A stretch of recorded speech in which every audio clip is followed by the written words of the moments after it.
Good morning to our viewers in the United States and good afternoon to our viewers in Europe. I'm Steve Sokol, the president of the American Council on Germany, and it's my pleasure to welcome you to this installment in the series Resilience and Adaptation, which is brought to you by the American Council on Germany and 1014. I'm Katja Donovan, Chief Officer at 1014.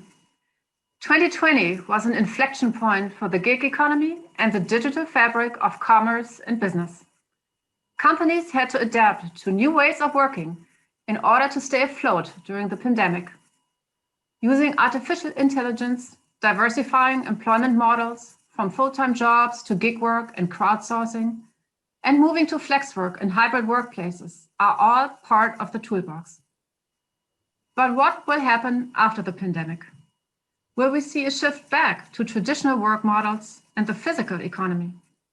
Or will we continue on the path toward increased digital demand and supply structures and flex work models?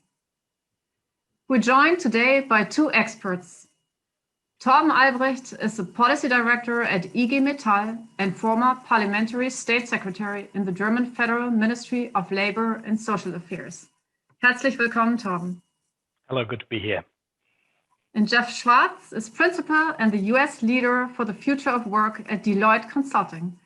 He's also the author of Work Disrupted, Opportunity, Resilience, and Growth in the Accelerated Future of Work.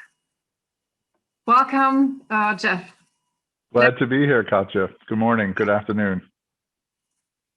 Just want to mention that we have posted their bios in the chat, so you can read up on their backgrounds and experience, and we go straight to the discussion.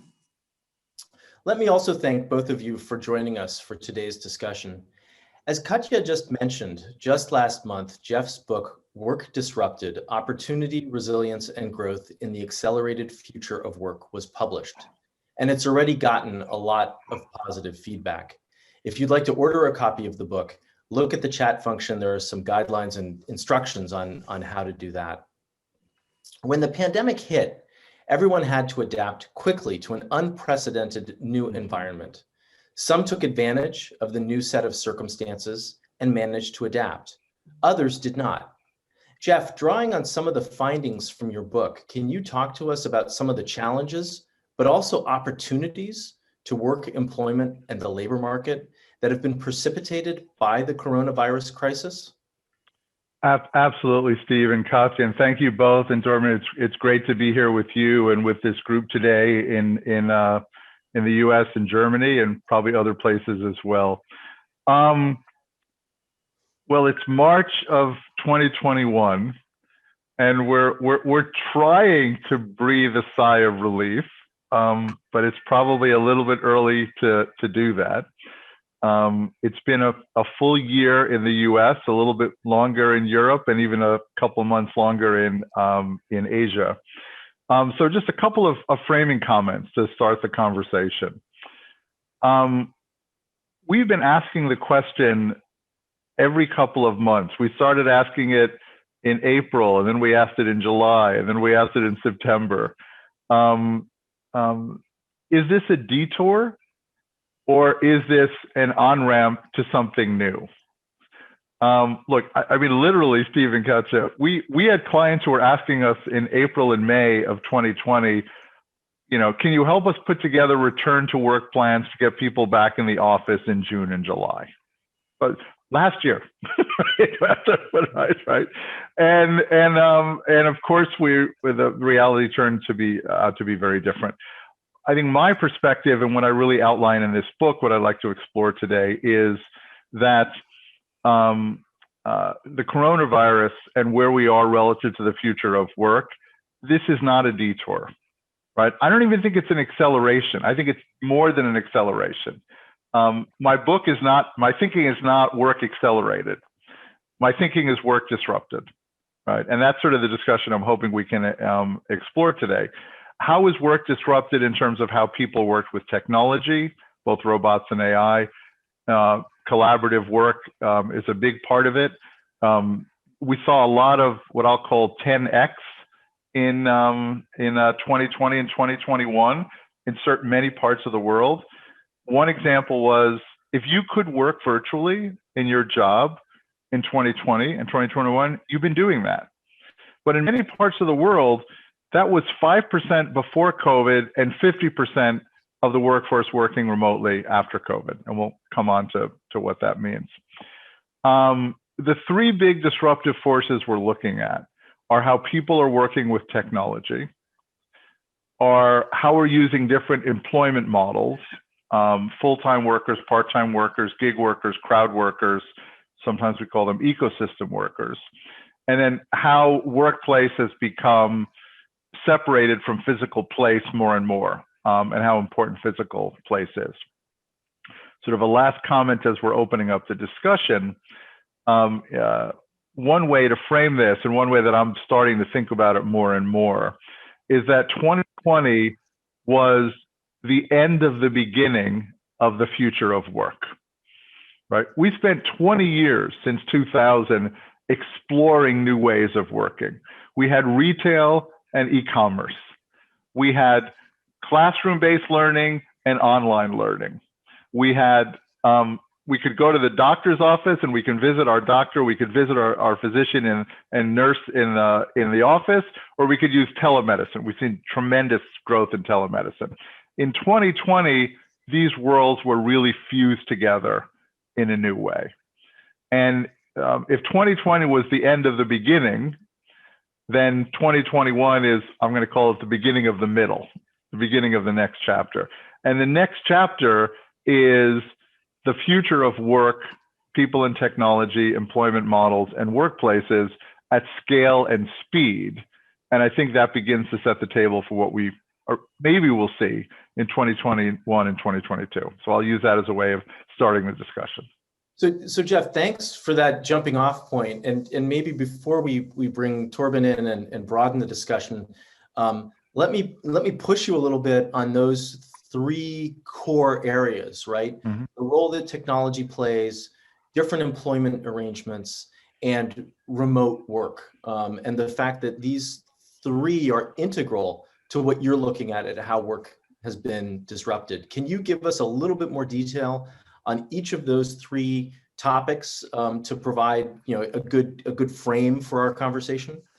I can. I'm smiling, Steve, because you and Katja will have to help me do it in a brief way. So feel free to reel me back in, because this is a 200-page story that I've outlined. But even to frame this part of it, one of the themes of my thinking, and I think one of the useful frames for where we are now as business leaders and as public policy leaders and as individuals, is to ask the question, are the mental models and the maps that we're applying to workforces and workplaces the right and useful mental models for the 21st century work and career challenges that we have ahead?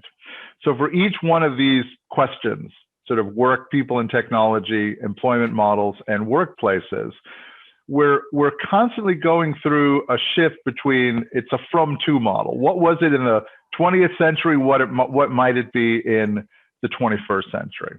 So to start with people and technology, we are pretty much wrapped up in a narrative, in a story that looks at people and technology as a fixed-sum game.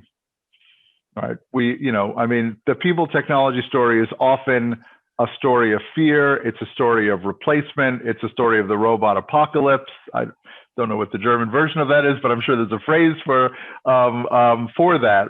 And what we're thinking about, what we're trying to bring forward, are ways that people and technology can work together.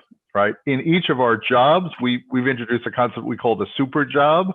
And a super job is a job where we redesign that job so the things that a machine can do as a tool or an assistant or a partner can do it, and the things that humans can do are really accentuated in every job.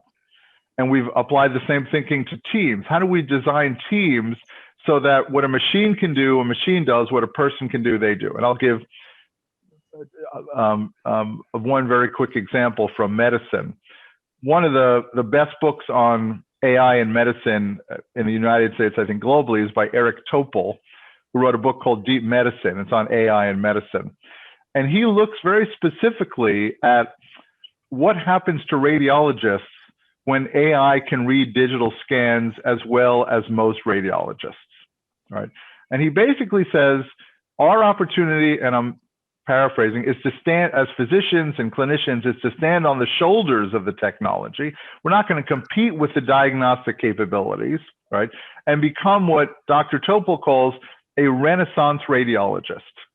A Renaissance radiologist uses the technology, right? But to go further and to apply their ability as master explainers, as master diagnosticians, as ways of coordinating different parts of medical care and social care to get things done. So I think in the question of technology and people, we all have this question of how do we race with the machines, as our MIT and Stanford colleagues have told us. In terms of employment models, it's not whether I'm a full-time employee or whether I'm in an other category. What we are struggling with, certainly in the United States, and I don't know the labor law in Germany, but I know it in some parts of the world, is how do we provide meaningful employment models for everyone, whether they're in a gig model, a freelance model, or a full-time model, right? My personal view is that I don't think we want everybody to have the same employment contract, but we might want everybody to have fair and equitable treatment within the employment models that they have. And then lastly, and I would differ a little bit for discussion, Steve and Katja, I don't think it's whether we go back to the office or whether we work remotely, right? The really interesting question around workplaces, right, is how do we take advantage of the technology that we have, right? Which are things like we're using today. We're using Zoom. We've got Microsoft Teams. We've got Skype. We've got all sorts of AR and sort of augmented reality and digital reality that allows us to do things as well. These are choices that we have, right? And I think the really interesting question, and I'll end with this, is when Twitter, most people around the world knows what Twitter is, when Twitter announced last spring their policy, they put it in a very interesting way. They said, we as the business leaders of Twitter will decide when we will reopen our offices. Our employees will decide when they come back, right? And so that to me is an example of the choices that we have. Now, if you think that the best way to work in your organization is to get people back in the office, then we have to make them safe. We have to take well-being seriously. But there will be people who are looking for a much broader set of options that we've had before. And that's a little bit of how do we reframe what the question is going forward. Thank you, Jeff. I'd like to bring Thorben into the conversation. Thorben, Jeff described 2020 as the end of the beginning of the future of work. And he outlined some fundamental challenges, but also some opportunities that are sort of inherent with where we are right now and this inflection point that Katja referred to. How does your assessment of the challenges and opportunities compare with what Jeff has shared with us? Yeah, thank you very much. And I agree to nearly everything Jeff has said. But I want to make us aware that the changes that have been going on over the last year, they are not finished yet. And I think we will see a lot more changes to come.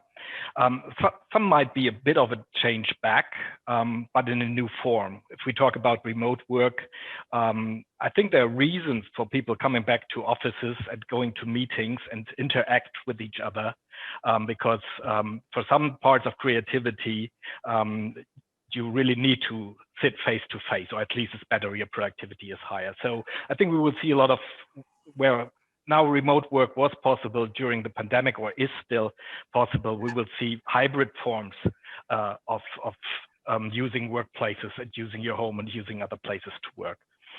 But there might as well be another trend. If companies do understand that their employees can work from anywhere, of course, they will start asking questions. Do we really need them in our offices?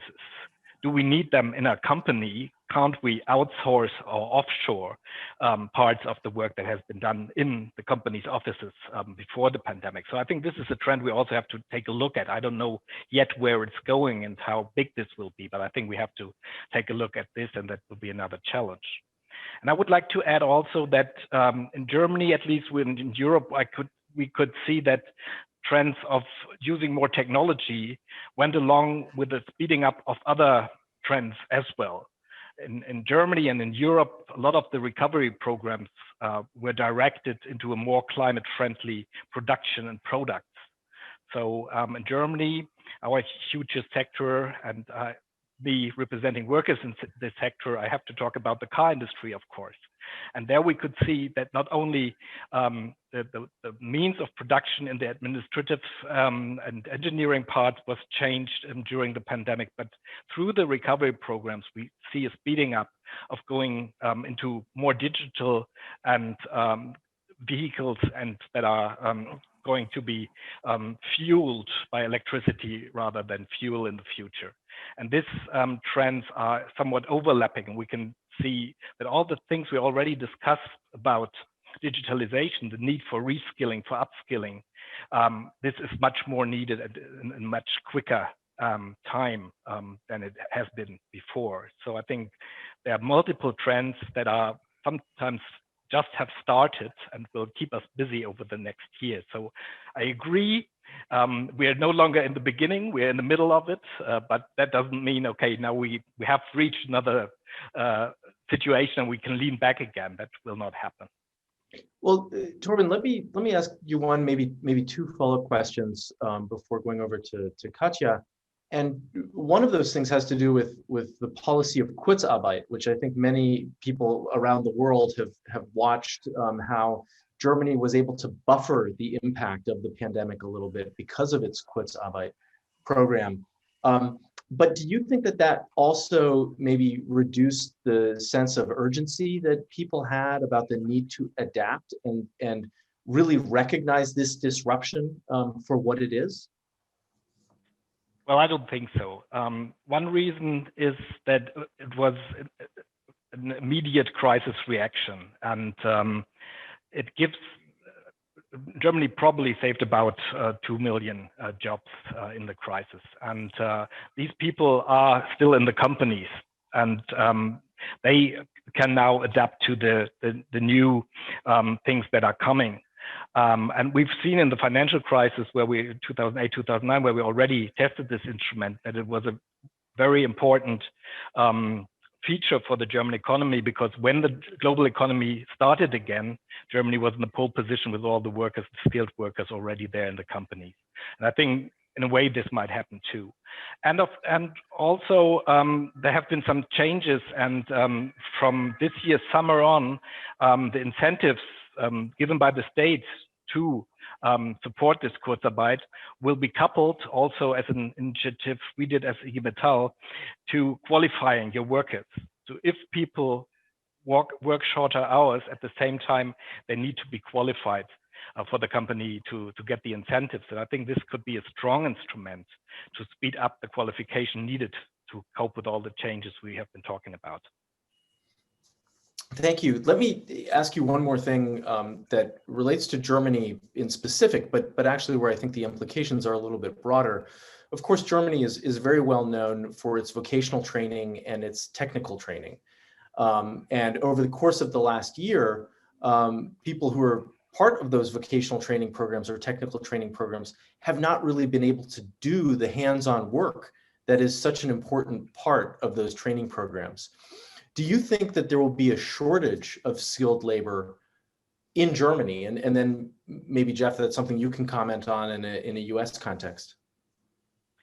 Well, the danger is there, because also the places offered for vocational trainings by companies have decreased in the last year, and we are fighting hard to not follow up in the same line this year. So the danger is real there, especially if you combine it with the necessities to also adjust the vocational training programs to the technology and other needs that are also there through the digitalization changes and new products to be built. So I think, yes, the danger is there, and we need really a strong input into vocational training. At the same time, what we've seen, at least in the past, is that the workers trained through this vocational training, they have been very able to adapt to changes, more so than unskilled workers. And this, on the other hand, still, I think, is a positive side of this vocational training system in Germany and some other countries as well. Jeff, any thoughts on unskilled labor from your end? Yeah, well, this is this is an amazing discussion, and from a U.S. perspective, and the way that I looked at this in my research, most of the examples that I give when I look at countries and parts of the world that are doing this well are countries in Europe. Germany, France, Denmark are some of the countries that we've been talking about. I think there's two aspects of this. I think that there is the challenges of doing vocational training that requires physical interaction that you've highlighted in the question. I think there's a related question, which is the amount of vocational and different types of skills and capabilities training that workforces will continue to need going forward is going up. And I think the challenge we have, particularly in the US, and I think this is where what we see in Germany and some of the countries I've just mentioned have some major lessons for us to learn, is that this reskilling and capability development process is not a once and done question. I talked earlier about the sort of mental models that we have for these things. In many parts of the world, we have a mental model that says, I get training, I work, and then I retire. It's called the 3-box model. That's a really good model for maybe 1950. I'm not sure it's a good model for 2025. And the notion that our careers are really portfolios of reinvention, that, we have this amazing longevity dividend in the world. Even, we're fighting it a little bit with COVID right now. But our colleagues at London Business School, Linda Grattan and Andrew Scott, tell us to plan for 100-year lives and 50, 60-year careers. We may have a dozen jobs during that career. So the idea that we need to be able to do ongoing retraining, not just at a time of crisis, but as a regular part of reskilling ourselves during our lives, is absolutely critical. This is a big challenge for us going forward. And I think this goes back to one of the things that Thorben was talking about, which is we have crisis response, we have industries changing, and then we have career model shifts that are going on at the same time, which creates some really interesting public policy models. But the way I would summarize this is we need to move potentially to a world where job transitions are considered much more regular part of a career, not a crisis. But we expect you to change your job, your core skills. You may have 5 or 6 changes, and industry and governments and unions and communities, and educational institutions, we're going to be in it together, and we're not quite there yet. We're using an old model, if I can refer to that. At least we are in the U.S. And that's why I keep directing my colleagues here in U.S. companies to look at some of the things going on in Germany and Denmark, because I think there's some great guideposts for us there. Thank you so much. I think in terms of lifelong education, I think one thing that we're all doing right now is to learn how to use Zoom. Let's start that, at least for a year ago. But Jeff, you mentioned, it's hard to believe, but we're in it for a year now. And so let's go back and unpack some of the lessons learned over the past year and hone in on what might last beyond the pandemic. I believe you said, okay, we're not going back to the way things were, and now we have this opportunity to set a new direction. In your book, you mentioned that people can work anytime, anywhere, and with anyone. And you and Thorben, you pointed out the choices that we have. So if you take a look into the future and say, okay, so which one of these choices are we actually going to take? So what do we go for? What might, where might be some hesitations? So where are we heading? And maybe you could also take up Thorben's point of the possible outsourcing and offshoring that might be involved in also your notion of working from anywhere. Yeah, no. These are very, very timely questions. Again, because we have a hint of spring in New York, we're thinking very differently about it today than we did yesterday. I have to tell you, when the sun comes out, the fact that we've been doing this for a year is amazing, and I'll come back to that. I was interviewed recently, and someone asked me a similar question, and they said, Katja, well, Jeff, you're a futurist. What's going to happen? And I smiled and I said, if you live through 2020, you're a futurist, because we all saw elements of the future in the last year. And I think it really is a question of choices, much more than anything. So can we do much more work remotely and in a hybrid way and in a flexible way? I think we can. Obviously, there are many jobs where you have to be in the same physical location to do them. Certain work in healthcare, but not all. Certain work in restaurants and hospitality. Obviously, certain work in warehouses and in manufacturing. But in all of these areas, we're seeing all three of these trends come together, which is more technology. We're going to see more automation and more AI. We're going to see, I believe, and I'm not arguing for it, I'm just telling you what I think might happen. I think we're going to see companies using more, as Thorben said, outsourcing models and new employment models, in part because it gives organizations flexibility. And that flexibility in some ways is as important or more important than cost. Because one of the things we're seeing in the freelance and the gig market is that it's being used on both sides of the spectrum, meaning work is being commoditized, the prices are being driven down, but we are also seeing certain skilled areas, data science and doctors are an interesting example, where people who are people in the arts and creative areas, where an increasing percentage of that work is also being done in markets that look like freelance markets as well.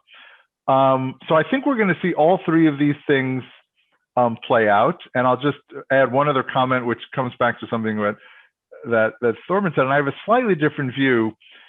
I think one of the things we've seen in the last year is that the closer you got to where work is being done by the actual worker, right, the more adaptable and resilient we saw the workforce, right? It's CEOs who are saying, we want people back in the office because, that's the way we used to do it. I'm exaggerating a tiny bit to make this point, right? But workers are saying, you know what? There are things that we like about this flexibility. There are things that we don't like about it, right? There are social aspects of work. There are the routines of work, right? The importance of place. What we're trying to figure out, and this is where I think we're learning a lot right now, is the role of purpose, the role of identity, the role of routine, the role of relationships. Those are the four big things we're looking at. How can we develop those and manage those when some percentage of our time will be working on Zoom? By the way, my advice if you have a problem with Zoom is to ask the youngest person you know to help you out. That's my tech support is always the youngest person in your household. So, or the apartment blocks that you live. Never ask an old person to solve a technology problem. So I call my daughter, and if I can't figure out, I call one of my neighbor's daughters or sons, and they'll explain it to me. But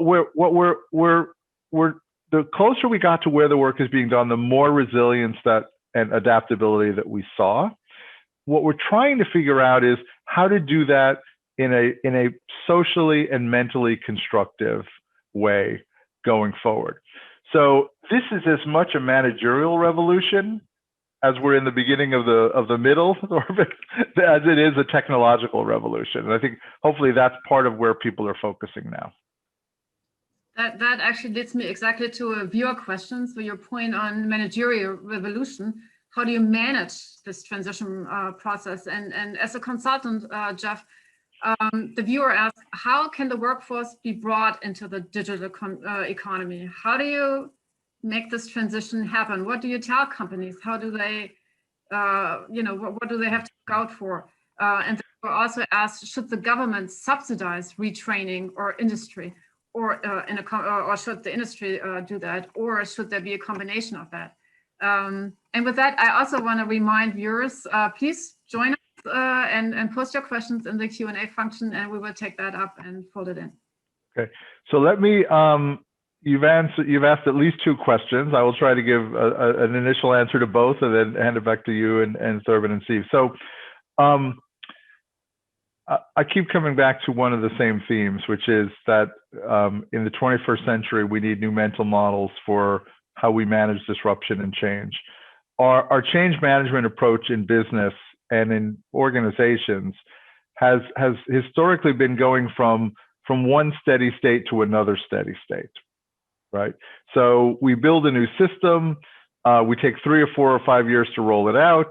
We then train everybody in the system, we do it in waves, and we use that system for 10 years, and then we start the whole process over again, right? It's going from one steady state to another steady state to another steady state. What we're seeing now is that in the digital world and the AI world, which are not the same thing, that this change is continual, right? And I don't think you can manage continual change in the same way that you manage discrete change, right? And I'll use a very simple example. The smartphone in its current incarnation was really only invented in 2007 and 2008, 2007 for Apple iOS, 2008 for the Android system. They are omnipresent in the world now. I spent 5 years in India. Everybody in India now has a smartphone. They figured out how to do it for $30 or $50. But to put it in context, we've all seen 10 or 11 or 12 versions of this technology in a dozen years. And as I was joking a minute ago, Katja, we didn't get training on how to use the smartphone. I mean, maybe somebody did. I didn't, right? We got the device, we figured out how to use it. If we didn't know how to use it, we asked friends and colleagues how to use it. And yet, still in business, we are sort of, I'll use the expression, stuck with the idea that every change requires a separate deliberate change management program. We have an opportunity to integrate digital and AI and continuous change in the way that we work, in the same way that we're doing it in our personal lives, right? That's a shift in how we think about change. The idea that I have hundreds of apps on my phone that all seem to work well together, but then I get to my factory or my office and I have all these different digital systems that don't talk to each other is totally crazy to me right now. We have not optimized the digital world for the way that people work. In terms of the last part of your question, given a choice between is it business, government, or is it a shared responsibility, I think it's clearly a shared responsibility. And I also think that part of that responsibility comes to individuals and families.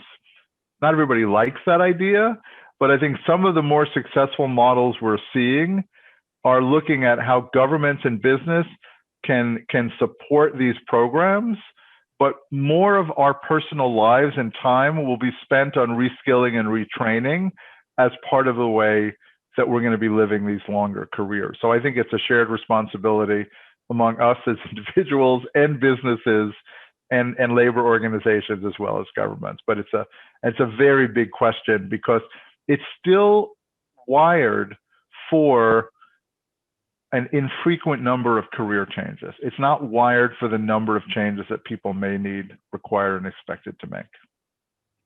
Yeah, thank you so much, Thorben. So I'm curious what you think about that. Is it a shared responsibility, or where does the main responsibility is vested in your opinion? And I'm also curious, that is my second question, from a trade union perspective. So how do you assess these different employment models that we just kind of mentioned? So there are certainly opportunities involved with these employment models. Maybe you can explain the different models a little bit. But there are also certain problems connected to this. So where do freelancers get their social benefits from? So how does our social network that so far has existed, how do we carry that on into the digital economy? so to say. So I'm curious what you have to say to that. Yeah, thank you very much. And on the question of qualifications, I think Jeff is completely right. It's a shared responsibility of companies, of the state or the public, and the individuals. I would not count out the individuals either. They have a role to play, but we have to find ways to enable them. I think a large company can do all this qualification by its own. A small one maybe does not know where things are really going, so they might need some public help. Workers themselves in the companies, if their job is really endangered, so they can't stay in this job. We in Germany took the first steps to say, why should unemployment insurance only kick in if a person is already unemployed? Couldn't it finance, or now it has started to finance qualifications to prevent people from becoming unemployed? Of course, we have to make sure that it's not what we see, at least in Germany, but I think it's true for most of the countries, that only the high qualified get more qualification and the low qualified do not get any qualification. And I think there we need this the mental question does play a role. A person with a low qualification might not be so eager to go back to school if the school experience isn't that nice and looking back, but we can really see it shift there. We do a poll amongst our members, workers in our sectors every 4 years, and we now ask them, a large number, 250,000 workers replied, what are the main issues? And everybody said qualification is a main issue for shaping the future. And this included the highest skilled and the lowest skilled workers. So I think this mental change is around the corner. Maybe it's not completely there yet. But then we have to, and that's what we say as a union, we have workers' representatives to have a say when it comes about this qualification programs, to make sure that no one is left behind. So I think it's a shared responsibility, but we need a certain framework there. To come to the second aspect, this different employment models. That for trade unions especially is kind of a tricky question, but I think we have to face the realities there. There are workers, let's take an example, somebody who's striving for a platform with his or her car, or bringing food from a restaurant to people's homes. For me, these people are employees. And the Supreme Court in London gave a lot of reasons for them. They cannot really fix the time they're working, the price. So they are no entrepreneurs. And I think there the trade unions have a role to play to say these people are employees and they need all the rights they have. But we as IG Metall, for example, we are also organizing people who make their living or part of it by posting YouTube videos. We founded a FairTube union. And these people they don't want to be employees of YouTube. They see themselves as independent. So we also as trade unions have to find ways how to organize these people and give them a voice towards the platform without saying they need to be employed by the platform. So I think both models, and we have to really look at how the situation is in reality. There's no one-size-fits-all solution, and there will be lesser and lesser one-size-fits-all solutions in the future. But having said that, if we accept that certain people want to be and are completely self-employed, we still have to think about how can they get a voice, how can they organize to fix prices in a different way, not just accepting what a platform offers. And also, of course, are there certain issues of fairness in the contracts with the platforms. And we have to solve the problem, especially in a system like in Germany, where social security is linked to an dependent income, how to incorporate these people into the social security systems. And I think that are the issues that are there. That are serious issues, but no easy answers, as I said, because there are different situations on platform with the need for different and differentiated solutions. Jeff, I know that the discussion is also very prevalent in the United States about what do we do with the social safety network in this new economy. Do you want to comment on that briefly, or? I really appreciate Thorben's very thoughtful comments in terms of both the complexity and the preferences that are out there and the responsibilities that we're all trying to deal with. I think we are going to see a variety of I'll call them employment and social contracts that provide fairness and equity and access to resources for different models. We've seen a little bit of that, or a lot of that, in the U.S. in the last year.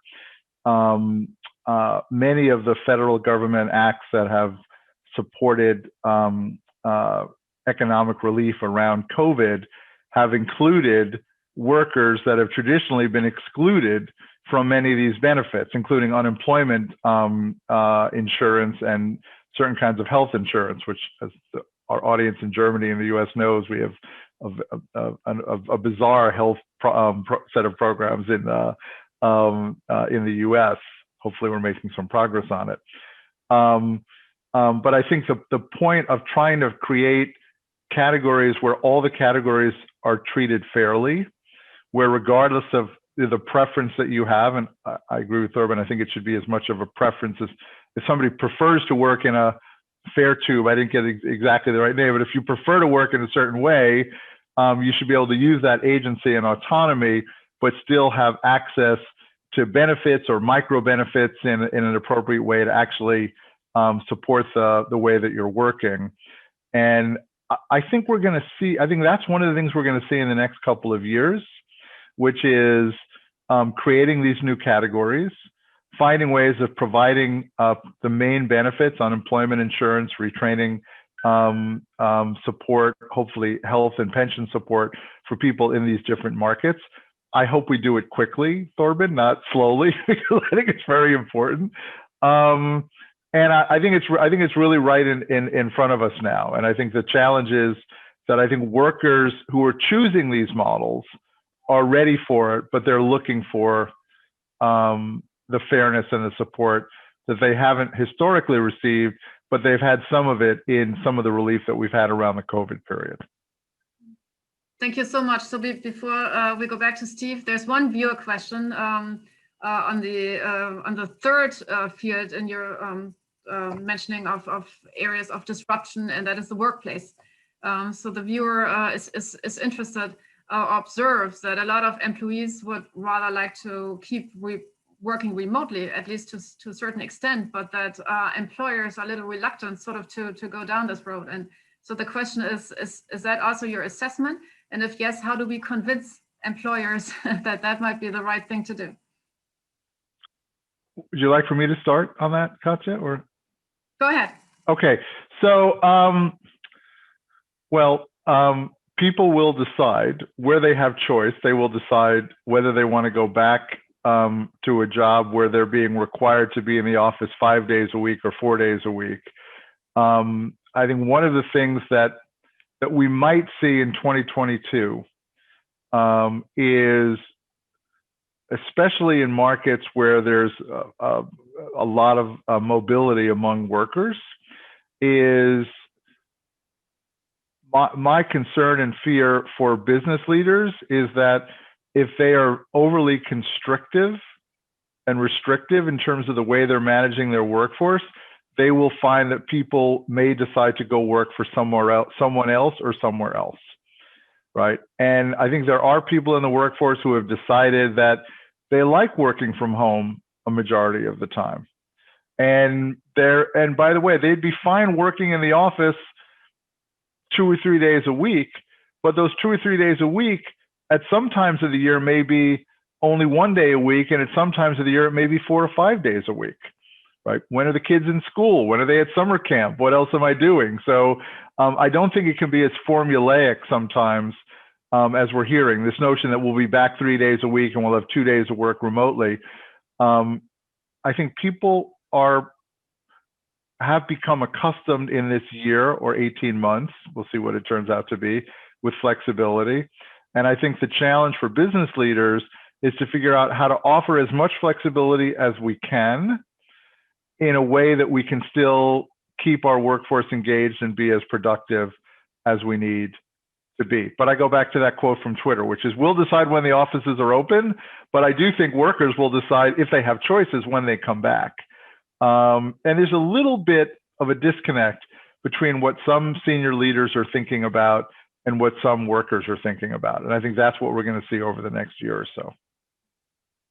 So what do you think where are we heading? Sorry, Steve. No, go ahead, Katja. Just was curious, Tom, what you think about that. Do you think employers will give employees the choice? Or what do you think in Germany, where are we heading in terms of workplace?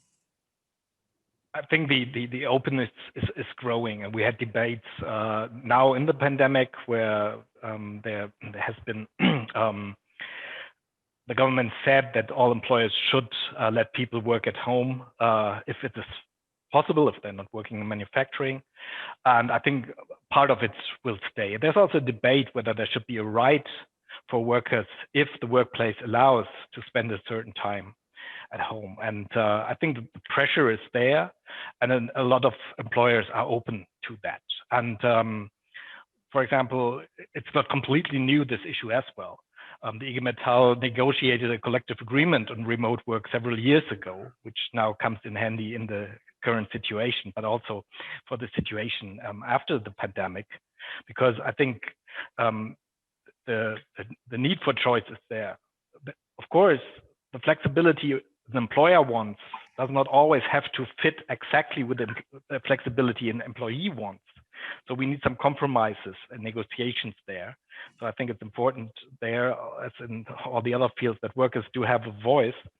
But I think a lot of employers are open and maybe have learned through the pandemic as well that this is a possible way of working in the future.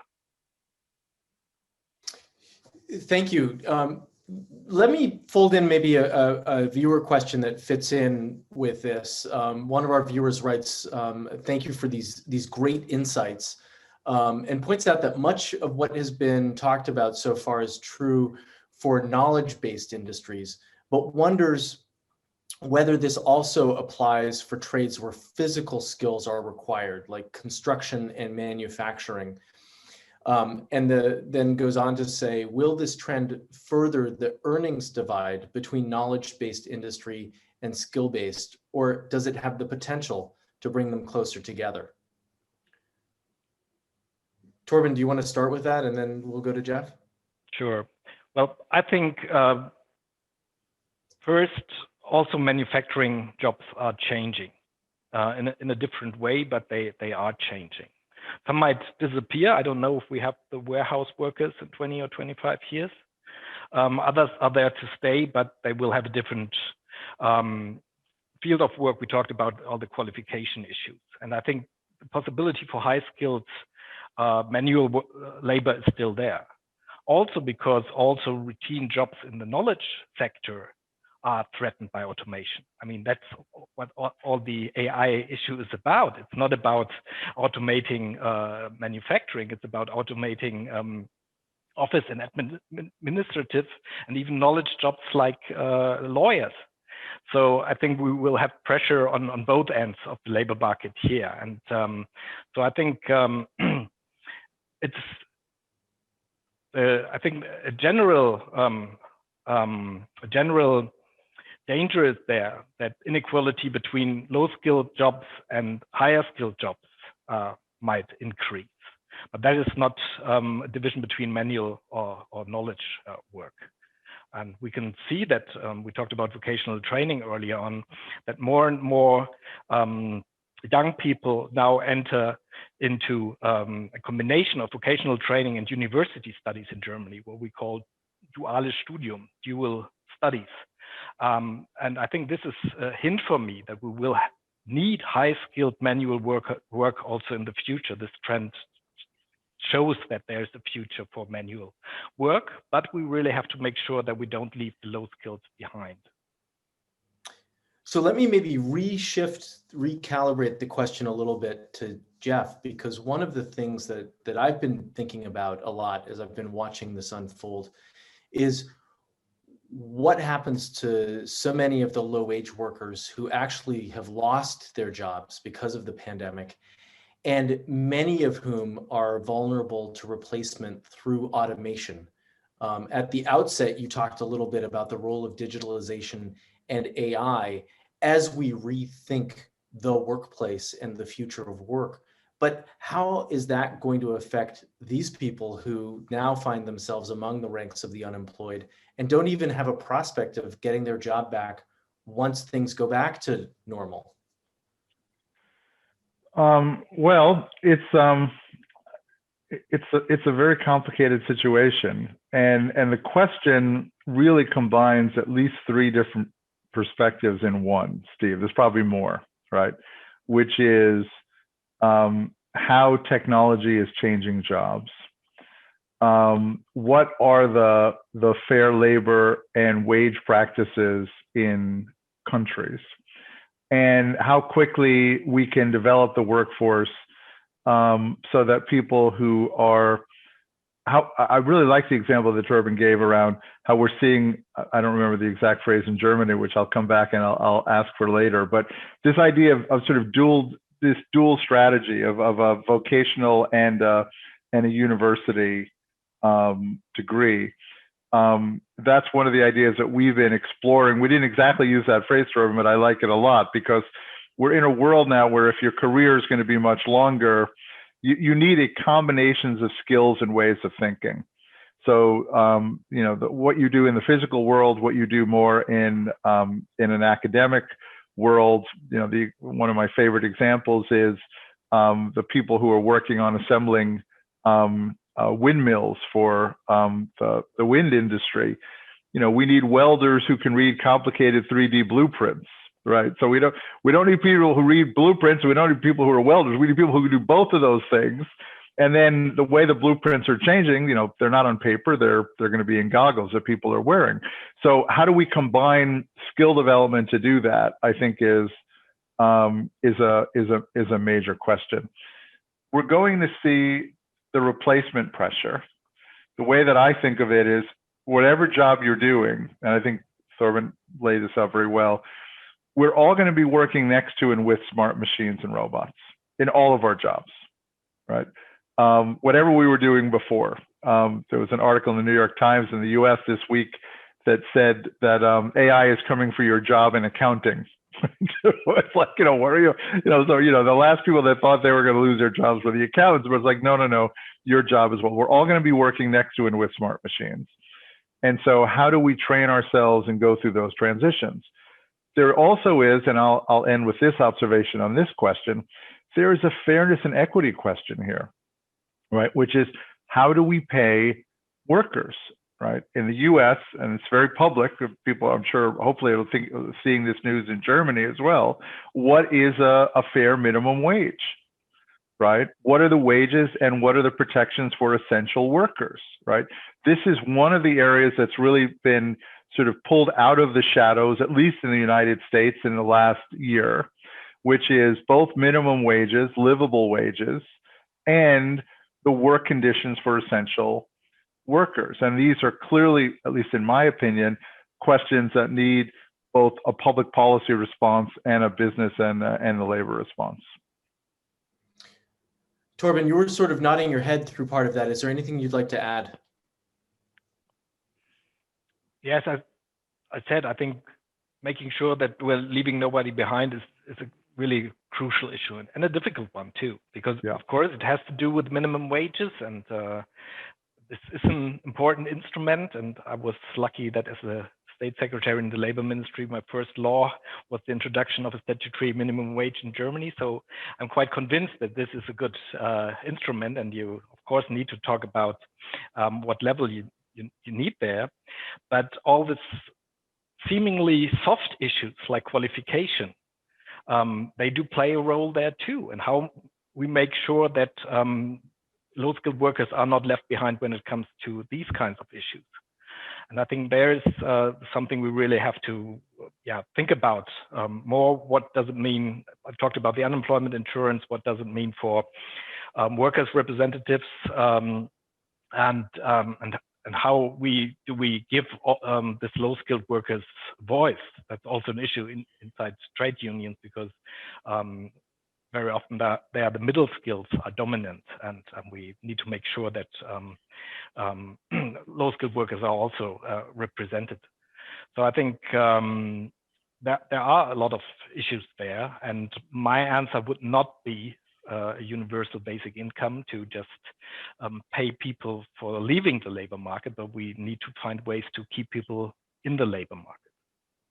I think the universal basic income is probably a whole topic for an hour-long conversation that maybe we can have another time. But before I move to the final question, a closing question, it seems to me in everything that we've talked about in the last quarter of an hour or so, the big Achilles heel is the digital infrastructure. And as one of our viewers pointed out, the bandwidth is lacking in Germany, making it very difficult for people to actually be online.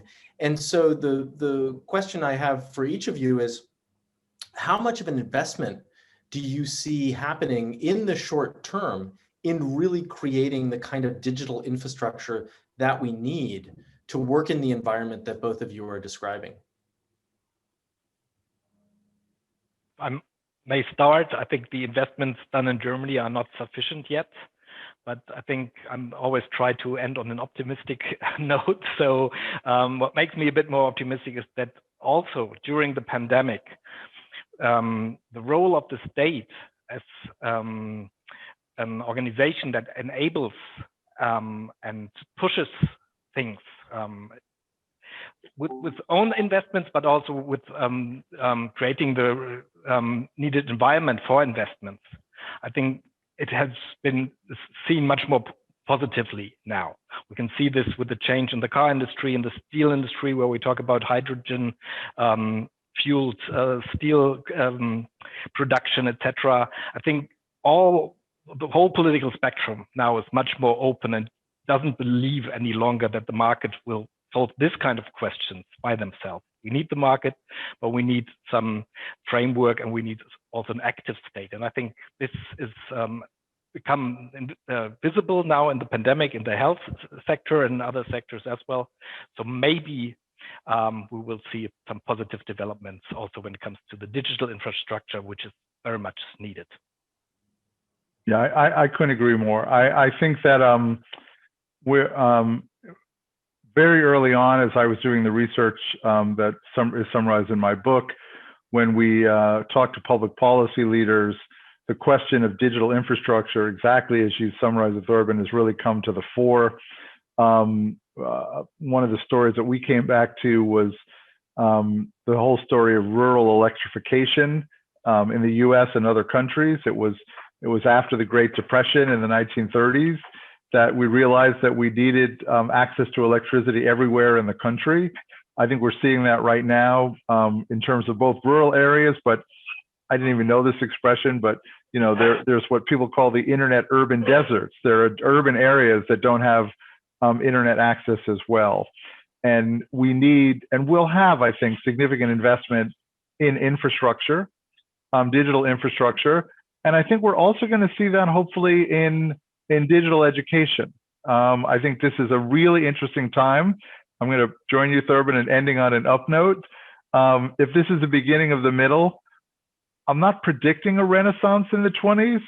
I'm just hoping for one, right? And if we are going to have a renaissance moment, there are significant things we need government to do around digital infrastructure, around education and job transitions, but also what we need, we'll join them from the workforce side and from the individual side and the corporate side. So this could be an amazing decade coming out of what we've seen in 2020 and 2021. So as we come to a close, let me maybe ask each of you for a sort of 30-second response. I mean, there's clarity about the fact that this has been an incredibly disruptive period on multiple levels, and it's affected our lives in many, many ways. We've obviously learned a lot through this period, but have we learned enough And will we be well enough prepared for the next crisis? Jeff, do you want to go first and then Thorben? Sure. So 30 seconds. I hope so. In the research that we've done, one of the things that we've looked at is how particularly business leaders are thinking about the future. And most business leaders that we survey tell us that they recognize they need to be prepared for more uncertain futures. They need to be much more prepared for volatility. That crisis management is not just business continuity, but crisis management is preparing for the new set of opportunities that come out of the crisis, right? And my final comment is one of the things that I think we've learned, again, the closer you get to the worker and the family and the student, the more adaptable I think we saw people are, right? It's when you move up in the organization that some of the adaptability and the resilience and the flexibility in some sense seems to go down. I'm exaggerating only a tiny bit. So we need to follow the resilience and the adaptability of workers and families and communities and really build the institutions that support that so we can lead going forward. I hope that's something that we really learn a lot more about going forward.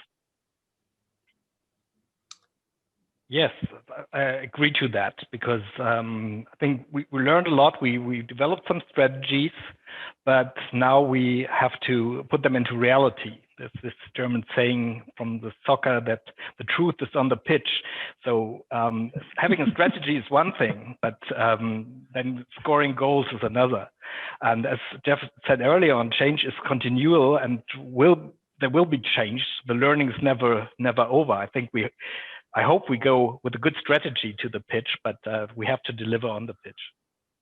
Well, Thorben and Jeff, on behalf of both 1014 and the American Council on Germany, on behalf of Katja and myself, really a huge thanks to both of you for this thought-provoking and lively conversation. It very easily could have continued on for much longer, and maybe we should think about a repeat performance at some point. I feel like although we covered a lot of ground, there were a number of issues that we could have really dug into. So thank you both. This has been fantastic. Thank you. Thank you. And good afternoon, good morning. I'd also like to thank our viewers for joining us for today's discussion, for participating with your questions. And I'd like to let everybody know that next Tuesday, we'll be hosting a follow-up discussion with Rainer Hoffmann, the chairman of the German Trade Union Confederation, and John Shin, the International Secretary and Treasurer of the United Steelworkers, who will talk about how trade unions have been impacted by this disruptive period. And undoubtedly, a lot of what we talked about today will come up again in the conversation with both of them. So Jeff and Thorben, thanks again for setting the stage for us. Thank you. Cheers.